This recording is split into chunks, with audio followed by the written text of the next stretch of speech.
Hello everyone, welcome back to my another mini blog. আমি ঈশিতা রয়। আজকে চলে এসেছি তোমাদের সাথে নতুন একটা মিনি ব্লগের সাথে। তো আজকে একটা নতুন জায়গা এক্সপ্লোর করব, সেটা হচ্ছে এসি ট্রাম মিউজিয়াম, যেখানে একটা কোচ থাকবে মিউজিয়াম আর একটা কোচ থাকবে ক্যাফে। ছোটই ক্যাফে, বেশি বড় ক্যাফে না, বেশি স্পেসও নেই। আর পার পার্সন টিকিট ভাড়া হচ্ছে 20 রুপিস করে।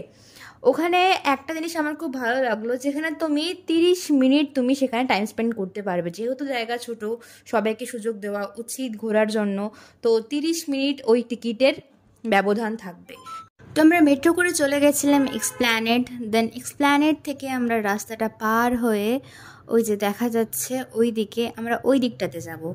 দেন রাস্তাটা পার করে আমরা ওই দিকটাতে চলে গেলাম। ওই দিক থেকে হাঁটতে হাঁটতে হাঁটতে হাঁটতে ঠিক বাঁ হাতে পড়বে আমাদের এসি ট্রাম মিউজিয়াম। তার ঠিক অপোজিটে থাকবে এই এক্সপ্ল্যানেডে গ্রিন লাইন মেট্রোর যে নতুন সুবিধাটা তৈরি হচ্ছে। তারপরে আমরা ঢুকে যাব টিকিট কাটার উদ্দেশ্যে।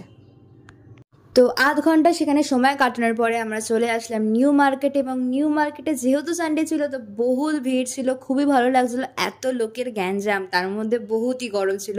মানে এসি ছেড়ে মনে হচ্ছে আবার কোনো একটা এসি জায়গাতে চলে যাই। তো খিদেও প্রচণ্ড জোরে পেয়ে গেছিলো। ভিড় সামলে সামলে আমরা দেখলাম কোথায় কি খাবার আছে। নিউ মার্কেটে ভ্যারাইটি আইটেম, ঠিক আছে। তো আমরা চলে গেলাম ওয়া মোমোতে। ওখানে গিয়ে আমরা কমফোর্টেবলি খাওয়া দাওয়া করলাম, একটু টাইম স্পেন্ড করলাম, এসিতে থাকলাম, একটু রেস্ট নিলাম।